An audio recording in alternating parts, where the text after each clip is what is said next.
Hello fellows. नमस्कार। जय हिंद। आज आज हम लोग एक बहुत अच्छी चीज पर डिस्कशन करेंगे। जैसा कि सभी यूपीएससी एस्पिरेंट्स एनसीईआरटी को लेके बहुत डाउट्स में रहते हैं, बहुत क्यूरियोसिटी रहती है, बहुत सारे ऐसी चीजें होती हैं जो हम पूछना चाहते हैं, समझना चाहते हैं, और जब तक हमको ये चीज समझ में आती है शायद तब तक बहुत लेट हो जाते हैं। इसीलिए एक बहुत अच्छा discussion previous year question paper को लेके, और स्पेसिफिकली हम प्रीवियस ईयर क्वेश्चन पेपर को लेके जो लेके आए हैं वो सिर्फ वही क्वेश्चंस उठाए हैं जो हिस्ट्री के हैं और जो डायरेक्ट एनसीईआरटी से आंसर किए जा सकते हैं। इस वीडियो को देखने के बाद निश्चित रूप से आप ये मान के चलिए कि आपको अगली बार जब भी आप एनसीईआरटी पढ़ेंगे आपको एक बहुत अच्छा स्पष्ट दिशा आपको मिल चुकी होगी अपने खुद के दिमाग में, अपने हिसाब से, कि मुझे कैसे पढ़ना है और मुझे किन चीजों को ध्यान में रखते हुए पढ़ना है। आप डेफिनेटली आप पढ़ रहे हैं, आप पढ़ने का सोच रहे हैं या आप रिवीजन कर रहे हैं, आप किसी भी स्टेज में हैं एनसीईआरटी पढ़ने के, आपको डेफिनेटली मदद होगी। आज आज के सेशन में हमने हिस्ट्री के क्वेश्चंस उठाए हैं जो कि यूपीएससी मेंस जीएस 1 में आते हैं, पूछे जाते हैं। आज के सेशन में हमने एंशियंट, मेडिवल और मॉडर्न, ये तीनों के क्वेश्चंस उठाए हैं। हम स्टेप बाय स्टेप ये चीज समझने की कोशिश करेंगे कि हम जब एनसीईआरटी पढ़ें तो हमको किन बातों का स्पेसिफिकली ध्यान रखना है और किन चीजों का ध्यान रखना है आंसर राइटिंग के टाइम पे।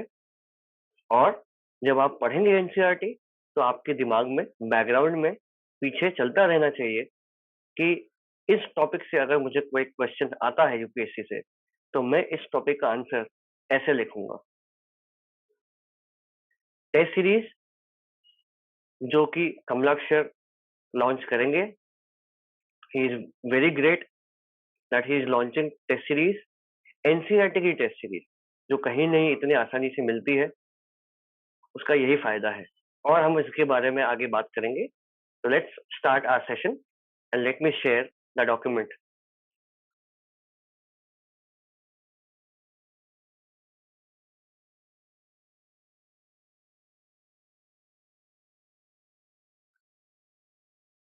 Okay, I hope this is visible to you. So the first question which we are going to talk about is, पहला क्वेश्चन जिसके बारे में हम बात करेंगे, हाईलाइट द सेंट्रल एशियन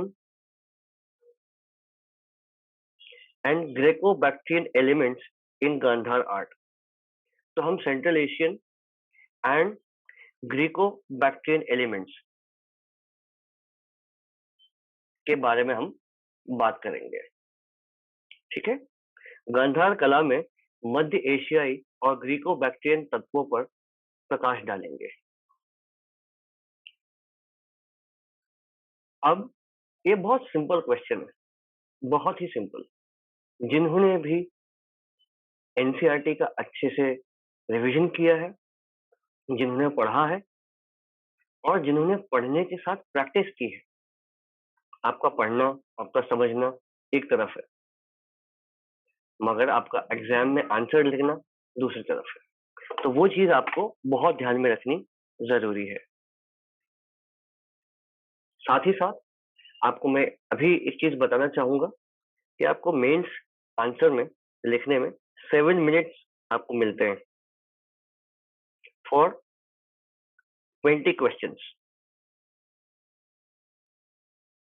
ठीक है, अराउंड आपको 7 मिनट में आंसर लिखने हैं एक।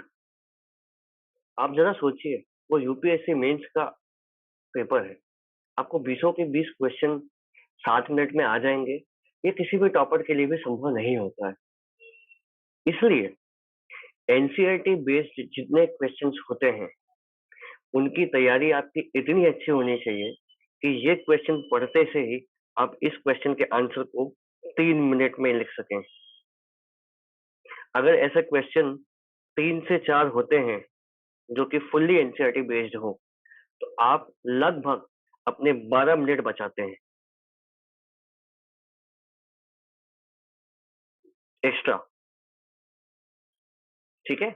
और ये 12 मिनट आपके उन क्वेश्चंस में यूज़ होते हैं, जिन क्वेश्चन में आपको सोचने की ज़रूरत ज़्यादा है या जिनके बारे में आपको ज़्यादा आइडिया नहीं है। क्योंकि यूपीएससी में ऐसा कभी नहीं होता कि आपको हर क्वेश्चन के बारे में पूर्णतः सब कुछ मालूम हो।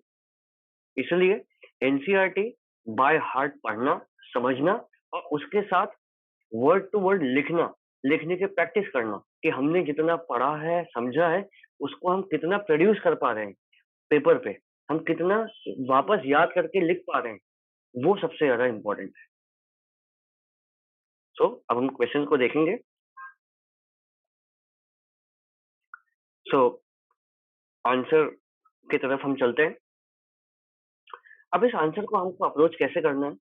हम सबसे पहले यहाँ पे बात हो रही है सेंट्रल एशियन, ग्रीको बैक्ट्रियन मतलब गांधार कला और एशियाई ग्रीको बैक्ट्रियन, ये 3 ऐसे महत्वपूर्ण पॉइंट हैं जिनके बारे में यूपीएससी में हमसे पूछा जा रहा है। ठीक है? नेक्स्ट, तो सबसे पहले हम इंट्रोड्यूस करेंगे गांधार कला को कि गांधार आर्ट है क्या, कैसी है, किसकी है, कब से है। जैसे आप किसी से मिलते हैं तो आप पहले अपना नाम बताते हैं, आप सीधे अपनी सैलरी नहीं बताते, आप सीधे अपना एड्रेस नहीं बताते। वैसे ही आंसर राइटिंग में हम सबसे पहले इंट्रोडक्शन से स्टार्ट करेंगे, जीरो से हम बात करना स्टार्ट करेंगे। ठीक है? तो हम पहले इंट्रोडक्शन बात करते हैं। इंट्रोडक्शन लिखते हैं हम, गांधार कला बौद्ध दृश्य कला की एक शैली है जो पहली शताब्दी ईसा पूर्व और 7वीं शताब्दी सीई के बीच विकसित हुई। तो ये हमने एक नॉर्मल सा इंट्रोडक्शन दे दिया कि क्या है। फिर उसके हमने लोकेशन बताई, ठीक है? हमने अपना एड्रेस बताया अपने नाम के साथ। उसके बाद यह क्षेत्र विभिन्न राज्यों के राजनीतिक प्रभाव में आ गया। फिर हमने क्या बताया कि इस पे क्या-क्या इम्पैक्ट पड़े, इस एरिया पे, इस कला पे या इस माहौल में 7वीं ईसा पूर्व के समय इस परिदृश्य में इस पे क्या-क्या इम्पैक्ट पड़े, किन-किन चीज़ों ने इसको इन्फ्लुएंस किया। तो हमने जब ये बताया तब हमको समझ में आया कि परिणाम स्वरूप मिश्रित कला विद्यालय का उदय हुआ।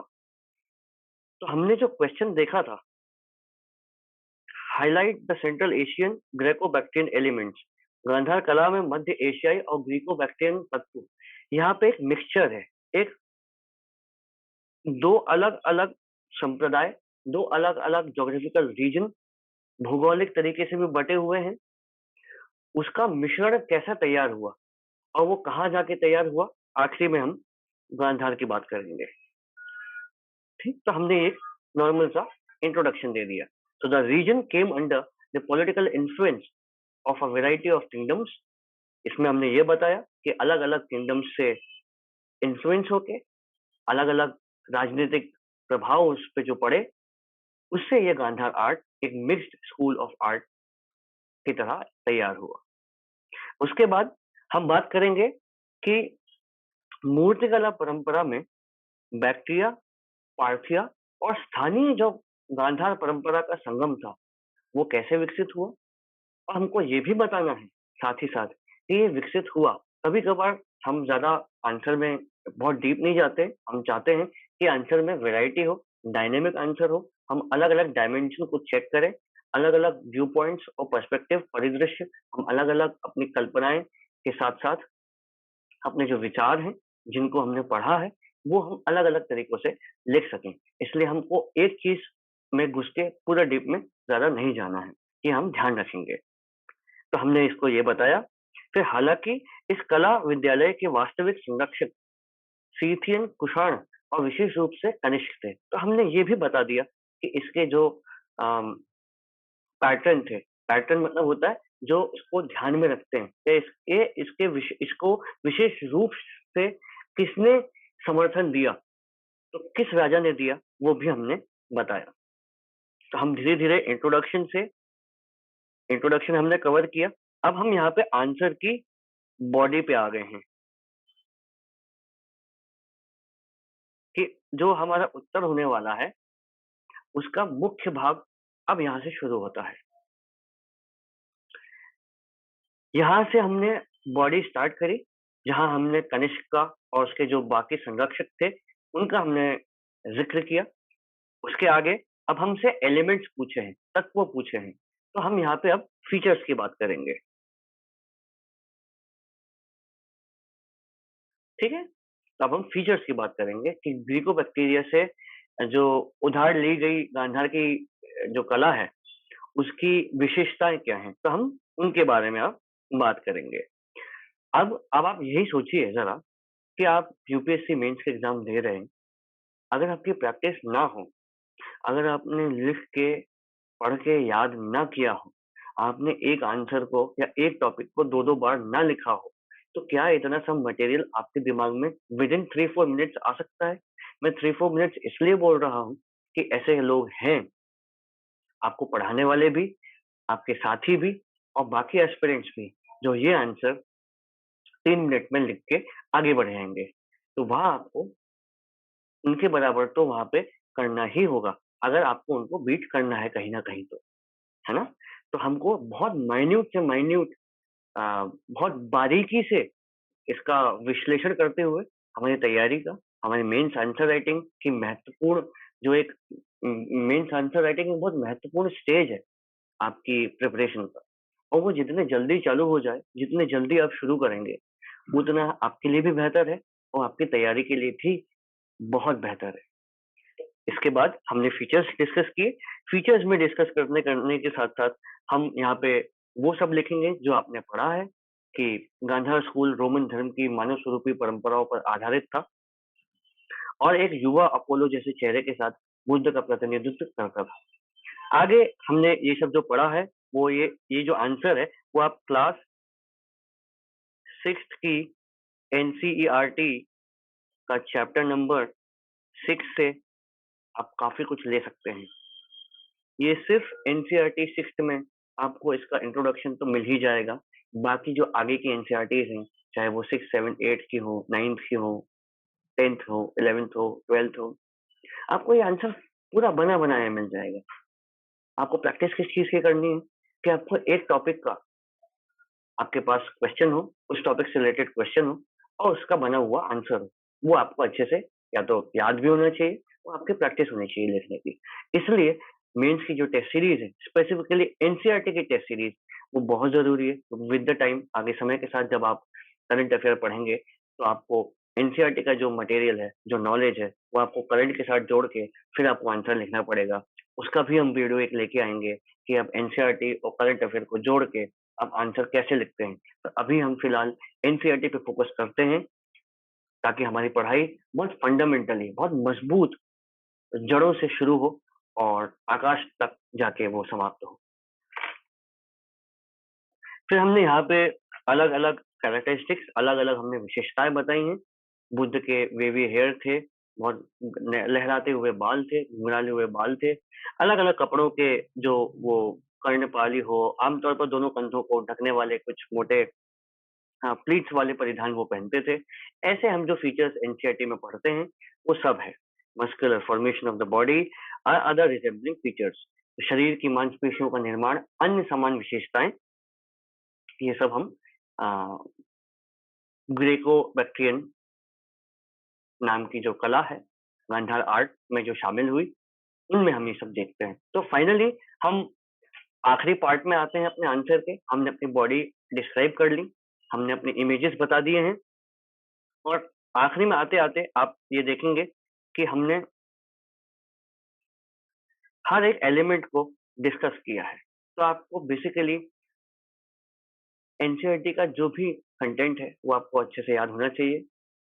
आप यहीं पे देखेंगे अन्य रूपांकनों और तकनीकों को गांधार स्कूल ने शास्त्रीय रोमन कला से शामिल किया, जिसमें बेल स्क्रॉल, करूबसर वाली माला, टाइटन और सेंटार शामिल हैं।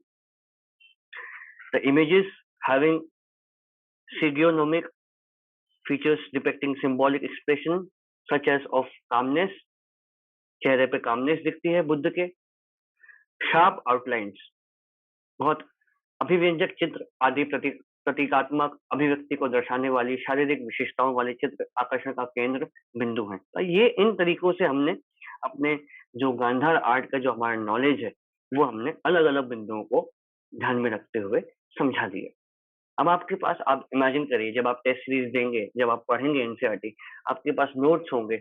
आप जब उन नोट्स को रिवाइज करके जब आप लिखेंगे अपने घर पे बैठ के, तो आपको पक्का पता होगा कि मुझे इन 2 पन्ने के नोट्स पढ़ने के बाद जब इससे कुछ पूछा जा रहा है, तो मुझे सिर्फ़ आधे पन्ने का याद आ रहा है या मुझे पूरा याद आ गया है। वो एक कॉन्फिडेंस जो होता है कि हाँ, मुझे याद आ रहा है, वो बहुत ज़रूरी होता है मेंस में। क्योंकि आप जब क्वेश्चन देखेंगे, तो आपको याद आना ही चाहिए और याद तभी आता है जब आपको कॉन्फिडेंस होता है।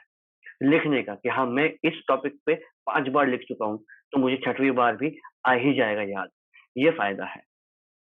आखिरी में हम चलते हैं कि हमने और डिस्कस किया है अलग-अलग बुद्ध की जो संगतें थीं, अलग-अलग जो विशेषताएँ हैं, गांधार कला ने न केवल हेलेनिस्टिक कला की विशेषताओं को आत्मसात किया, बल्कि कई पश्चिम एशियाई और मध्य एशियाई विशेषताओं को भी ग्रहण किया। जैसे हमने और इसमें फीचर्स ऐड किए, हमने और अपने-अपने जो नॉलेज था, हम और उसको ऐड करते आ रहे हैं। अब हम सेंट्रल एशियाटिक फीचर्स पे बात करने लगे हैं। अभी तक हम बात कर रहे थे कि गांधार आर्ट में, गांधार कला में ग्रीस का क्या महत्व है या ग्रीस ने क्या दिया है। अब हम बात कर रहे हैं सेंट्रल एशिया फीचर्स। तो आप इस चीज़ को ध्यान में रख रहे हैं कि जब आपने आंसर लिखना शुरू किया था, तो हमने सबसे पहले क्या देखा? हमको ये पता था कि हमको गांधार आर्ट के बारे में बात करना है, हमको गांधार कला के बारे में बात करना है। हमने ये ध्यान में रखते हुए पहले ग्रीको बैक्ट्रियन के बारे में बात करनी शुरू करी, फिर हमने उस पार्ट को खत्म किया। अब हम सेंट्रल एशिया का जो अ, कंट्रीब्यूशन है, जो अ, सेंट्रल एशिया से हमने जो गांधार आर्ट में चीज़ें आती हुई देखी हैं, अब हम उसके बारे में बात करेंगे और अंत में हम एक संपूर्ण एक कन्क्लूज़न जिसको हम कहते हैं आंसर का, वो हम देंगे और उसके साथ हमारा आंसर समाप्त हो जाएगा। तो आपको क्वेश्चन डिस्कस करते समय आपको ये ध्यान देना है कि मैं जब क्वेश्चन पढ़ रहा हूँ, तो मैंने सबसे पहले क्वेश्चन में वो पिक किया है, जिस पे हमको बात करनी है। ये तो बहुत सिंपल क्वेश्चन है, आगे जाके और क्वेश्चंस ऐसे आते हैं जो कि थोड़े लंबे होते हैं, थोड़े घुमावदार होते हैं। उनमें जो मुख्य जो क्वेश्चन में पूछा जा रहा है वो पकड़ना, वो भी एक कला है क्योंकि कभी-कभार क्वेश्चन कुछ और पूछता है, हम बताते कुछ और हैं, समझते कुछ और हैं और समझाते कुछ और हैं। तो इस चीज़ की प्रैक्टिस होनी अति आवश्यक है। चलते हैं आंसर की तरफ। हमने अभी सेंट्रल एशियाटिक फीचर्स के बारे में बात करी। बुद्ध के सिर के पीछे डिस्क आकार की विशेषता प्राचीन फारसी और ग्रीक कला के सौर देवताओं से जुड़ी हुई थी। ये भी एक फीचर है। ऐसे आपको पता होना चाहिए।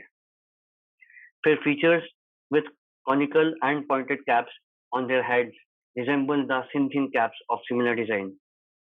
सिर पर शाक्य वकार और नुकीले टोपियों वाली आकृतियां समान डिजाइन की सिथियन टोपियों से मिलती जुलती हैं। ये भी एक विशेषता है जो कि हमको याद होनी चाहिए और हमको लिखना चाहिए। गांधार कला में अग्नि पूजा का नियमित चित्रण, अब ये बहुत इंपॉर्टेंट चीज है। आप अगर इसको भूल जाएंगे तो समझ में आएगा कि हाँ, आपको गांधार आर्ट के बारे में ज्यादा नहीं पता है, क्योंकि ये बहुत महत्वपूर्ण चीज है कि वो अग्नि पूजा या अग्नि का नियमित चित्रण बहुत सालों से चली आ रही परंपरा है वो। एक विशेषता जो संभवतः ईरानी स्रोतों से प्राप्त हुई। तो ये जो विशेषता है, वो हम देखते हैं कि ईरानी जो एक कल्चर है, वहाँ से हम इसको आते हुए देखते हैं। अंत में हमने सब कुछ डिस्कस करने के बाद हमको एक कंक्लूजन, एक निष्कर्ष हमको देना है आंसर में, ताकि चेक करने वाला समझ जाए कि हाँ ठीक है, इन्होंने जो भी पूछा गया है क्वेश्चन में हर चीज को एड्रेस किया है और उसके बाद अब ये निष्कर्ष बता रहे हैं। So the foreign elements imbibed in Gandhar art are not only placed it on a high pedestal of artistic achievements, but also made possible the naturalistic depiction of the human form for the first time in the Indian art history. Gandhara कला में निहित विदेशी तत्व, हमने question में देखा कि दोनों चीज विदेशों में पूछी जा रही है, तो हमने आंसर में भी यही लिखा कि कि विदेशी तत्वों ने इसे न केवल कलात्मक उपलब्धियों के एक उच्च पद पर स्थापित किया, बल्कि भारतीय कला इतिहास में पहली बार मानव रूप के प्राकृतिक चित्रण को भी संभव बनाया है। With this we conclude our answer. ये हमारा कंक्लूजन है आंसर का। इसके साथ हम अपना पहला आंसर खत्म करते हैं। ऐसे आपको तरीके से इंट्रोडक्शन, मेन बॉडी और कंक्लूजन, तो introduction, main body and then conclusion, तो IMC आप याद रखें। इस हिसाब से आप आंसर लिखेंगे तो आपको बहुत फायदा होगा। पढ़ने में भी आप जब पढ़ें तो आपको मालूम होना चाहिए कि ये किसी आंसर का इंट्रोडक्शन हो सकता है। आप जब पढ़ें तो आपको लगना चाहिए हाँ, ये किसी आंसर में इंट्रोडक्शन की जगह तो नहीं, ये मेन बॉडी की तरह यूज हो सकता है। ये वाक्य आप चाहे एनसीईआरटी पढ़ें, चाहे आप कोई स्टैंडर्ड बुक पढ़ें, या कोई आप ऐसे वाक्य पढ़ें जो आपको लगे ये बहुत अच्छा कंक्लूजन है, तो आप उस टॉपिक के अंदर मार्क कर लें, या तो आप अगर नोट्स बनाते हैं तो नोट्स के हिसाब से वहां पे लिख लीजिए। अगला क्वेश्चन हमने उठाया है मॉडर्न हिस्ट्री का। मॉडर्न हिस्ट्री का एक क्वेश्चन बहुत इंपॉर्टेंट हो जाता है, और मैंने मॉडर्न से भी वहां से उठाया है जहां से हम थोड़ा बहुत मॉडर्न समझने की कोशिश करते हैं, जहां से हम एक्चुअल स्टार्ट करते हैं मॉडर्न इतिहास का। वैसे तो हमको मालूम है रेगुलेटिंग एक्ट 1773 से हम पढ़ना चालू करते हैं, पर हमने जो पिछले साल का जो क्वेश्चन पेपर है उसमें स्पष्ट ये क्वेश्चन पूछा गया था, और आप खुद देखिए कि हाउ इजी इट इज, कितना सरल है। अगर आपको लिखने की अगर प्रैक्टिस है तो डेफिनेटली आप इसमें बहुत अच्छा स्कोर करेंगे। Let's start. The 1857 uprising was the culmination of the recurrent big and small local rebellions that had occurred in the preceding 100 years of British rule. Elucidate. हमने एक वीडियो बनाया है जहां पे आई विल ट्राई कि उस video का link आपको इस समय ऊपर बॉक्स में दिखे। उस वीडियो को देख के आप समझेंगे कि एलुसिडेट का मतलब क्या होता है, इसमें हमको क्या करना पड़ता है, क्या एविडेंस देने पड़ते हैं, क्या एक्सप्लेन करना पड़ता है, क्या रीजनिंग देनी पड़ती है। ये उस वीडियो में आप देखेंगे तो बहुत भिन्नता से आपको समझाया गया है। 1857 का विद्रोह ब्रिटिश शासन के पिछले 100 वर्षों में हुए बड़े और छोटे स्थानीय विद्रोहों की परिणति था। स्पष्ट करें, the Indian rebellion was not one movement, it was many. C.A. बेली। अब हम कभी कभार आंसर में क्या करते हैं, जब हमको कोई आंसर लिखना है तो हम इंट्रोडक्शन में, जब हम इंट्रोडक्शन लिख रहे हैं,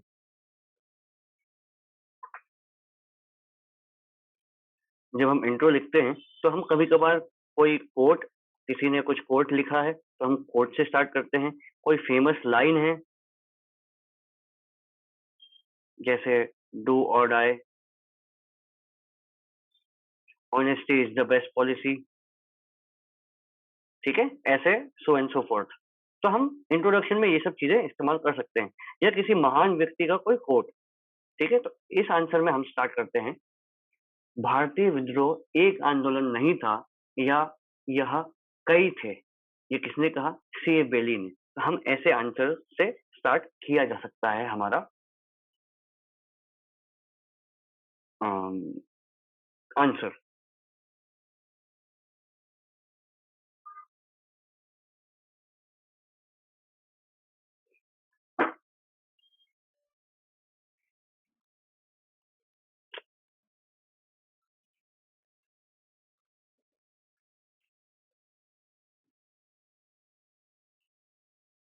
तो C.A. बेली से हम आगे बढ़ते हैं।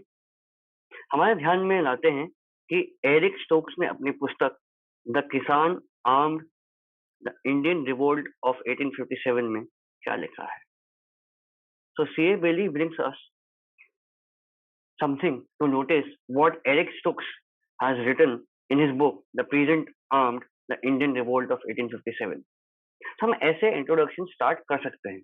ऐसे इंट्रोडक्शन स्टार्ट करने के लिए वास्तव में आपके पास बहुत अच्छे मटेरियल होने चाहिए, प्लस आपके बहुत अच्छी प्रैक्टिस होनी चाहिए कि आपको टॉपिक देखते ही किसी व्यक्ति की उस टॉपिक से जुड़ी हुई बात आपको याद आ जाए और आप लिख सकें। ये सिर्फ और सिर्फ एक चीज से हो सकता है, प्रैक्टिस। अभ्यास, लिखने का अभ्यास ही सब कुछ है। जितना आप अच्छे से लिख पाएंगे, जितना आप ज्यादा से ज्यादा लिखेंगे, पढ़ने के साथ साथ ऑब्वियसली अगर आप ज्यादा से ज्यादा लिखने का सोच रहे हैं, तो मेरे कहने का वही मतलब है कि आप ज्यादा से ज्यादा पढ़ेंगे, और अगर आप पढ़ रहे हैं तो आप एक स्टेप और ऊपर जाइए और लिखिए। जो भी आप पढ़ते हैं, जो भी आप समझ रहे हैं, उसको आप टेस्ट में लिखिए।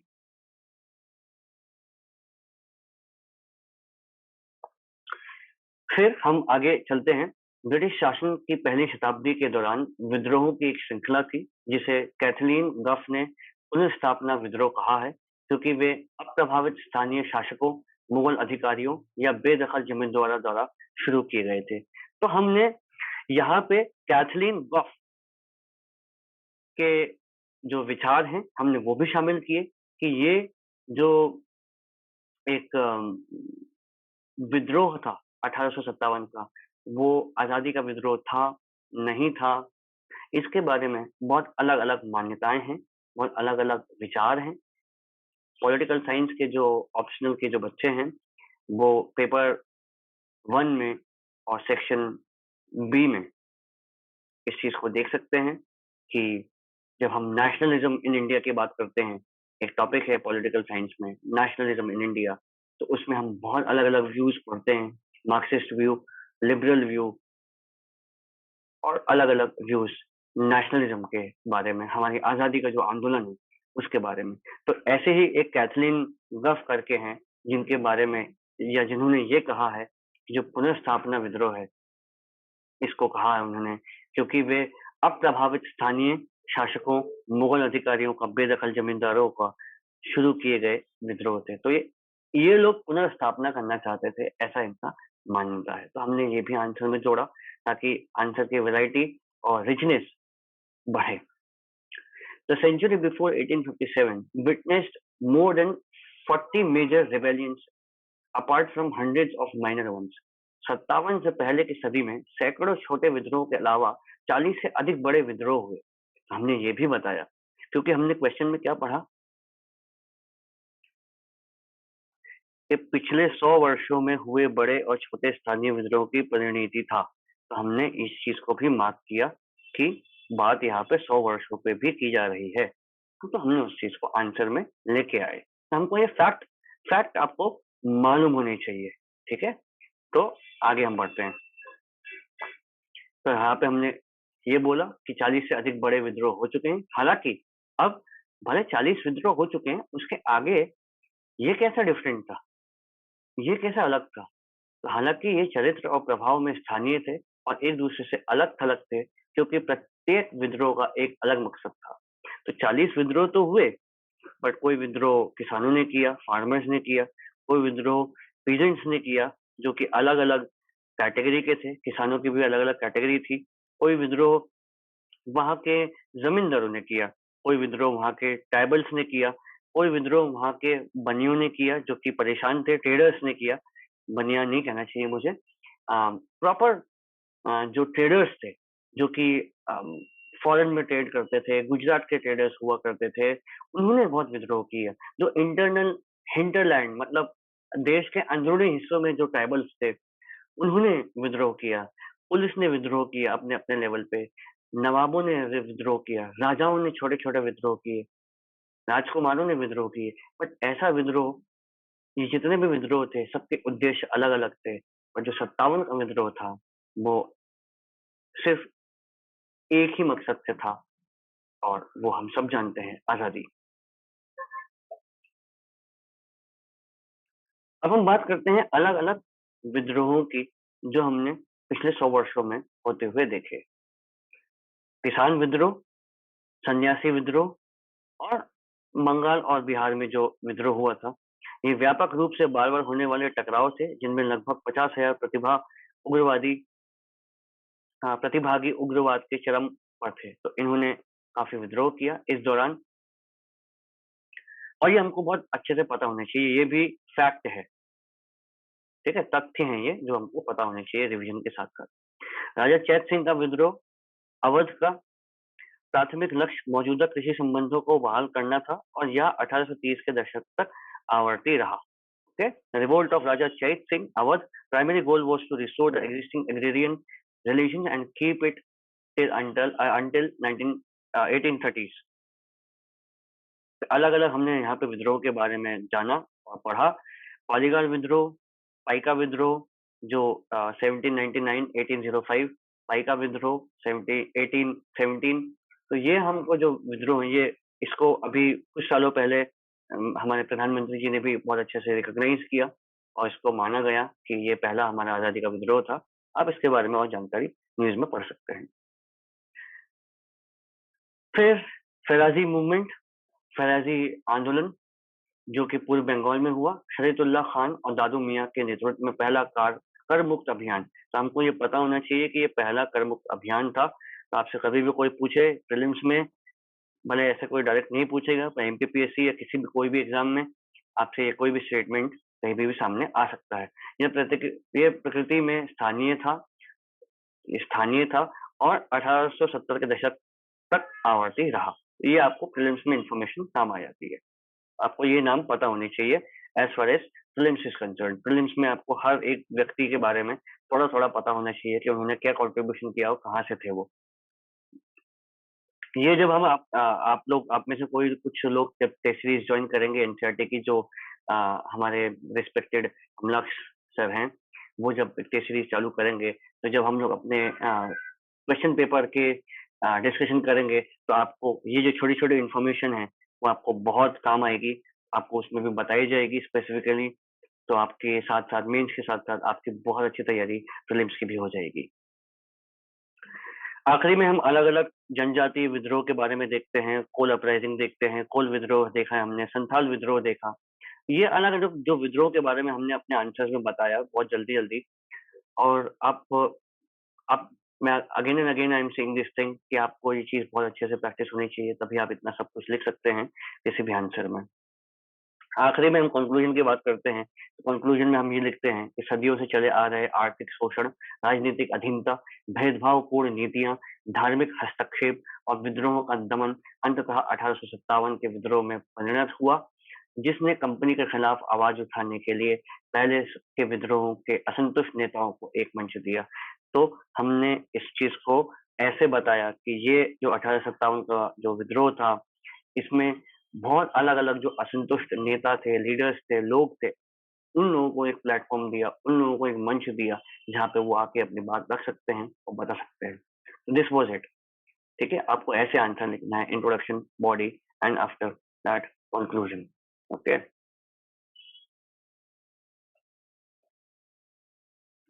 अंतिम, ये भी GS1 का पार्ट है। GS1 में हम सोसाइटी भी पढ़ते हैं।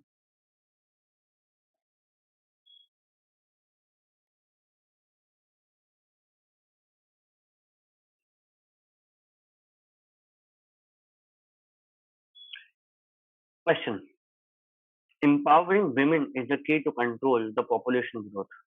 महिलाओं को सशक्त बनाना जनसंख्या वृद्धि को नियंत्रित करने की कुंजी है। इस पर चर्चा करें, डिस्कस, इस पर चर्चा करें। अगेन आई वुड रिकमेंड, मैं आपसे दरख्वास्त करूंगा कि आप वो वीडियो देखें जिसमें हमने explain, elucidate, comment, discuss, critically discuss के बारे में जो है हमने भेद बताने की कोशिश करी है कि जब भी क्वेश्चन के आगे explain, elucidate, comment, critically discuss और डिस्कस लिखा है, तो आपको क्या करना है। आप प्लीज ये वीडियो देखिए, तो आपको और अच्छे से समझ में आएगा कि किस क्वेश्चन को कैसे अप्रोच करना है।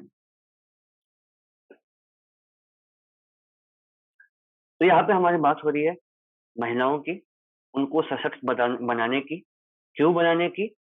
क्या जनसंख्या वृद्धि को कंट्रोल में किया जा सकता है या नहीं किया जा सकता, इस पर चर्चा करनी है। ये आपको एक स्टेटमेंट दे दिया है, इट इज अ स्टेटमेंट जिस पे आपको डिस्कस करना है, प्लस पॉजिटिव्स और नेगेटिव्स दोनों पे बात करनी है, क्यों पे बात करनी है, वाई एंड हाउ की बात करनी है। तो क्यों ऐसा होना चाहिए और कैसे होगा ऐसा, हम इस सब चीजों पे इस आंसर में बात करेंगे। We will start with our introduction as always. India is set to become the most populous nation in 2027. तो ये एक इन्फॉर्मेशन है जो कि आपने कहीं से पढ़ के आपने इंट्रोडक्शन में डाल दी। सरपासिंग चाइना, ठीक है, according to estimation by United Nations Department of Economic and Social Affairs. तो संयुक्त राष्ट्र के आर्थिक और सामाजिक मामलों के विभाग के एक अनुमान के अनुसार भारत 2027 में चीन को पछाड़कर सबसे अधिक आबादी वाला देश बनने के लिए तैयार है। भारत की जनसंख्या 1970 में 555.2 मिलियन से बढ़कर 2017 में 1366.4 मिलियन हो चुकी है। ये आपने इंट्रोडक्शन में स्टार्ट किया।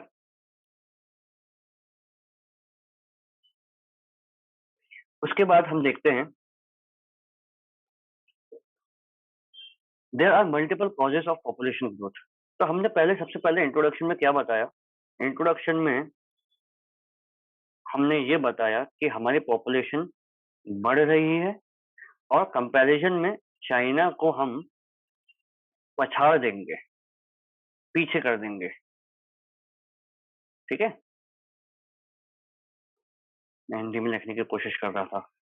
एनीवेज, सो हमने ये इंट्रोडक्शन में लिख दिया। उसके आगे की जानकारी क्या है? That there are multiple causes of population growth. अब हम कॉजेज में आ गए। अब हम अलग अलग कारण जो पॉपुलेशन ग्रोथ के हैं, जनसंख्या वृद्धि के जो कारण हैं, अब हम उनमें आ गए। क्या क्या कारण हमें देखने को मिलते हैं? जब आप सोसाइटी पढ़ेंगे तो आपको ये सारी चीजें आपको मिल जाएगा। And I highly recommend, and आपके पास सबके पास एक सिलेबस का प्रिंट आउट होना चाहिए, आपके पास सामने रखा होना चाहिए, है ना। तो अब हम कारण देखते हैं कि जनसंख्या वृद्धि के कई कारण हैं, जैसे बाल विवाह, बहु विवाह प्रणाली, धार्मिक अंधविश्वास, निरक्षरता और अज्ञानता। और उसके बाद अति में जो गरीबी है वो, अगर सबसे ज्यादा कोई विचलित करने वाली चीज है वो है गरीबी। हालांकि वे किसी न किसी तरीके से राष्ट्र में महिलाओं की खराब स्थिति से जुड़े हुए हैं। तो ये सारी जो चीजें हैं, इन चीजों पे तो डिस्कशन करने की ज्यादा जरूरत नहीं है। हम बहुत वास्तविकता को देखते हैं, हम देख रहे हैं चीजों को अपने पास होते हुए, और काफी चीजें इंप्रूव भी हुई हैं। But still there is allowed to do, there is allowed to walk, and there is allowed to improve. हम बहुत कुछ है अभी जो कि बहुत सुधारना है। तो ये जो फैक्टर्स हैं, ये जो कारण है, बाल विवाह, बहुविवाह प्रणाली, धार्मिक अंधविश्वास, निरक्षरता, अज्ञानता और गरीबी, ये सारे कारण जो है महिलाओं की खराब स्थिति से जुड़े हुए हैं। इस प्रकार महिलाओं का सशक्तिकरण जनसंख्या वृद्धि को नियंत्रण करने में महत्वपूर्ण भूमिका निभा सकता है। अगर महिलाएं सशक्त हैं, अगर वो जागरूक हैं, अगर उनके पास पावर है किसी भी टाइप की, चाहे वो फाइनेंशियल हो, चाहे वो सोशल हो, की होनी चाहिए, जितनी अभी शायद अभी नहीं उतनी मिलती है। पर आई विश कि वो दिन आए कि हम देखें उस चीज में सशक्तिकरण होते हुए धीरे धीरे, और वो हम देख भी रहे हैं। तो और हो, उससे होता ये है कि there is also one quote, एक कोट भी है कि यदि कोई एक लड़का पढ़ता है तो एक फैमिली पढ़ती है, और यदि कोई लड़की पढ़ती है तो दो फैमिलीज और दो खानदान पढ़ते हैं। तो इससे ही हमको समझ में आता है कि कितना इम्पोर्टेंट है विमेन का एम्पावर होना, महिलाओं को सशक्तिकरण कितना ज्यादा जरूरी है। ये तो बहुत ज्यादा हम अच्छे से समझते हैं। उसके बाद महिलाएं कई बार आवश्यक परिवार नियोजन और स्वास्थ्य सेवाओं के भुगतान के लिए आर्थिक रूप से कमजोर होती हैं। देयर आर मेनी डॉक्टर्स, ऐसे कई मेरे दोस्त हैं डॉक्टर्स जो कि गवर्नमेंट हॉस्पिटल में दे आर वर्किंग, और उनसे जब मुझे सुनने को मिलता है कि महिलाओं को कितनी प्रॉब्लम होती है हॉस्पिटल में, और कभी कभार पैसे नहीं होते हैं और वेरियस इश्यूज, तो ये भी एक बहुत बड़ा फैक्टर है। और I am very happy to see that हमने एक ऐसी योजना चलाई है जहाँ पे पूरी फैमिली का या एक अच्छा मेडिकल इंश्योरेंस है, and which they can use. तो अगर आपको पता है कि वो कौन सा योजना है हॉस्पिटल में इलाज करवाने वाली, जो रिसेंटली अभी प्रधानमंत्री जी ने लॉन्च करी है, तो आप प्लीज कमेंट सेक्शन में बताइए। फिर उत्पादक संसाधनों तक पहुंच और नियंत्रण के परिणाम स्वरूप परिवार नियोजन से लेकर गर्भधारण के समय तक सभी स्तरों पर निर्णय लेने में आवाज। हमने कई बार देखा है, और अलग-अलग जगहों पे हम देखते हैं that how women face decision making power बहुत कम होती है और ये हम पावर कम होती का मतलब ये है कि किसी भी जगह पे उनको इतना आगे नहीं रखा जाता है या नहीं रखने दिया जाता है। ये एक जो बहुत बड़ी समस्या है, वो धीरे-धीरे उसके समाधान की तरफ हम चलें, ऐसा अ, हम उम्मीद करते हैं और सार्थिक भागीदारी में वृद्धि हो, तो बेहतर होगा। इससे सशक्तिकरण होता है महिलाओं को और आगे अपनी बात रखने को वो बहुत कंफर्टेबल होते हैं। The failure of family planning is directly related to large scale illiteracy. Family planning में परिवार नियोजन में विफलता सीधे बड़े पैमाने पर निरक्षरता से संबंधित है। The more illiterate somebody is going to be, it would be more difficult for anyone to decide and talk about family planning. ठीक है, तो वो निरक्षरता एक बहुत बड़ा एक फैक्टर है जो विवाह की कम उम्र महिलाओं की निम्न स्थिति और उच्च बाल मृत्यु, ठीक है, ये आपको पता होना चाहिए, दर आदि में भी योगदान देती है। That how many kids are dying before the age of 5 and before among 1000 kids how many kids are dying and out of out of what factor they are dying. वे जनसंख्या को नियंत्रित करने के विभिन्न तरीकों से गर्भ निरोधकों के उपयोग से कम अवगत हैं।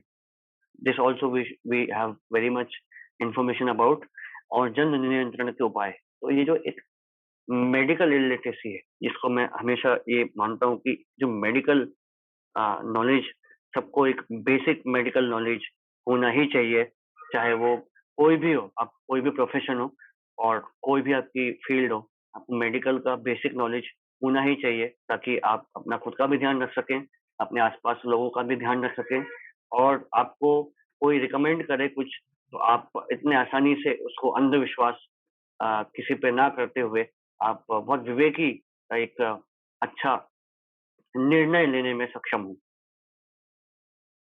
Then uneducated families cannot grasp the issues and problems caused by increasing population rate. तो अशिक्षित परिवार बढ़ती जनसंख्या दर के कारण उत्पन्न मुद्दों और समस्याओं को समझ नहीं पाते, ठीक है। शिक्षा का लड़कियों पर परिवर्तनकारी प्रभाव पड़ता है। शिक्षित लड़कियां अधिक काम करती हैं, अधिक कमाती हैं, अपने क्षितिज का विस्तार करती हैं, शादी करती हैं और बाद में कम बच्चों के साथ आगे बच्चा पैदा शुरू कर देती हैं। तो all these things, education has a transformative impact on girls. Educated girls tend to work more, earn more, expand their horizons, and marry and start having children later with fewer children. तो ये जो एक tendency है with education, शिक्षा के साथ कितना परिवर्तन आता है एक जीवन में, एक विचार में। आप यदि आप शिक्षित हैं और यदि आप विवेकी हैं और आपने चीज़ों को समझा है, परखा है और आप जानते हैं चीज़ों को, तो डेफ़िनेटली आप एक बहुत अलग तरीके से बिहेव करेंगे, आपकी एक सोच अलग होती है और आपके जो निर्णय होते हैं वो बहुत स्पष्ट होते हैं और बहुत अलग होते हैं। मतलब एक रूढ़िवादी या ये जो परंपरावादी जो आप फ़ॉलो करते आ रहे हैं, आपको लगता है आप खुद अपना दिमाग लगाते हैं, यूज़ करते हैं, तो आप बहुत स्पष्ट होता है वो। ज़्यादा उसमें कुछ स्कोप नहीं रह जाता, उसमें ज़्यादा कुछ गुंजाइश नहीं बचती है। And same goes with women also, same goes with girls when they are educated, they themselves can take care of themselves. तो आगे हम बढ़ते हैं, हमने फर्टिलिटी की भी बात करेंगे। So basically what we are doing is that in centre हमने वुमेन को बीच में रखा and then we have talked about their illiteracy, ठीक है? उनकी अशिक्षा के बारे में हमने बात करी, ठीक है? उनकी मेडिकल जो नॉलेज है, उसकी हमने बात करी। फिर उनकी जो फाइनेंशियल कंडीशंस बुरी हैं, उनकी हमने बात करी। फिर हमने फर्टिलिटी की हम बात करेंगे। फिर हमने डिसीजन मेकिंग की बात करी। कहने का मतलब ये है कि जब आपके पास एक विषय को लेके आपके पास कम से कम 4-5 जुड़ी हुई चीज़ें होती हैं कि आपको कुछ भी टॉपिक दिया जाए, कुछ भी बोला जाए, तो उससे जुड़ी हुई अगर आप 5-6 चीज़ें आप जोड़ सकते हैं, उसको फिर अ, उसका फिर आप निष्कर्ष निकालते हैं, तो वो ज़्यादा प्रभावशाली होता है।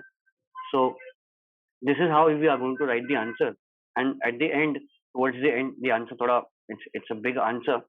सो फिर any women that we also know, any women with multiple children spends more of her life as mother and wife, and she cannot play any meaningful role in her community and society.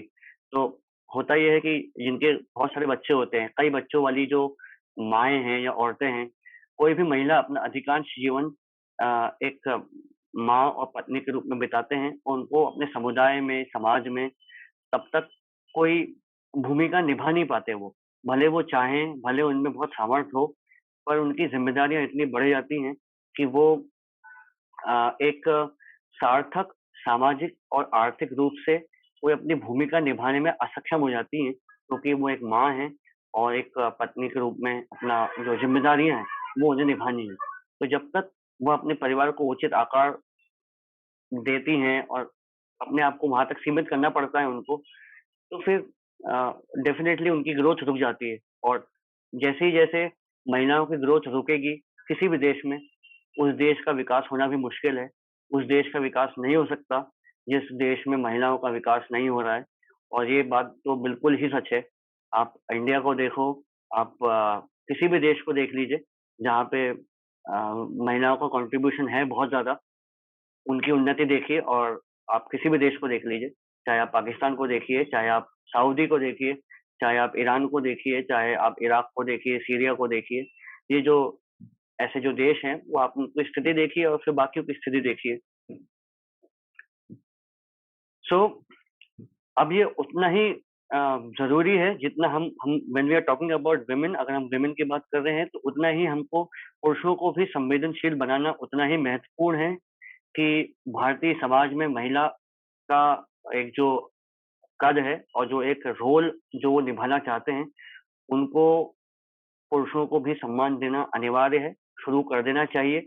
अपने ego पे लेके नहीं आना चाहिए, सब कुछ जब समान हो चुका है, अगर दुनिया के किसी हिस्से में अगर कोई चीज़ चालू हो चुकी है, यदि चाहे वो कोविड हो, चाहे वो कोई बीमारी हो, चाहे वो कोई भी आंदोलन हो, कोई भी विचार हो, यदि वो पैदा हो गया है, तो वो किसी भी गाँव तक, किसी भी हर गाँव तक, हर गली तक जाएगा ही जाएगा, यदि वो सही है। तो वैसे ही अ, यदि महिलाओं का समाज में सशक्तिकरण करण अब बढ़ गया है और बढ़ना चालू हो गया है, तो ये पुरुषों को भी समझना है कि वो समान रूप से उन्हें स्वीकार करें और जो इनइक्वालिटी है, असमानताएँ हैं, उनको अपने आप धीरे-धीरे कम करना, वो खुद स्वयं से चालू करें। पुरुषों की ज़िम्मेदारी इसमें ज़्यादा बनती है, ऐसा माना गया है और मेरा भी ऐसा ही विचार है। एट द एंड हम लोग कंक्लूड करेंगे that with the help of government, NGO, लोगों सही सुधार गवर्नमेंट से, एनजीओ से नहीं आता है, सही सुधार आता है व्यक्तियों के परिवर्तन से, स्वयं का परिवर्तन। यदि आप स्वयं परिवर्तित नहीं हो पा रहे हैं, आपकी सोच परिवर्तित नहीं हो पा रही है, तो आप देश, सोसाइटी, एनजीओ या धार्मिक जो आपके जगहें हैं, उनके भरोसे यदि आप सुधार को छोड़ दिया, कि सुधार वहाँ से आएगा, तो ऐसा नहीं होता है। वो होता है तो काफ़ी समय लगता है और इतना समय अब मुझे लगता नहीं है कि भारत को देना चाहिए। We should stand and we should start working in awakening our own people, चाहे वो किसी भी पर्सपेक्टिव में हो, किसी भी क्षेत्र में हो। सो एक हम बहुत कॉम्प्रिहेंसिवली एक हम इस चीज़ को कंक्लूड करेंगे और जैसा कि नेहरू ने भी उल्लेख किया है, लोगों को जगाने के लिए पहले महिलाओं को जगाने की ज़रूरत है, क्योंकि एक बार जब महिला जागृत हो जाती है, उसके साथ पूरा देश और परिवार जाग जाता है। तो हमने इस आंसर की स्टार्टिंग और इसके पिछले वाले इस आंसर की स्टार्टिंग कभी कोट से करी, कभी हमने किसी वाक्य को, किसी महान पुरुष के वाक्य को अपने कंक्लूजन में, अपने निष्कर्ष में जोड़ा और देन हमने आंसर को कंक्लूड किया। सो दिस इज़ इट। ये हमारा जीएस 1 का डिस्कशन था। हम ऐसे ही आगे डिस्कशन करते रहेंगे। अब हम जीएस 2 के बारे में लेके आएँगे। We are going to talk about GS 2। 3-4 questions में वहाँ से उठाएँगे हम लोग और आपको जो भी डाउट हो, आपको जो भी जैसा भी लगता हो, आप प्लीज़ कमेंट करें and I hope you like it. We are going to meet soon in our next session. We are going to have a live session very soon regarding our test series. Kamlakshar is doing very great, and I am very humbly thankful to him for doing such a great work which he is doing. Thank you. Jai Hind.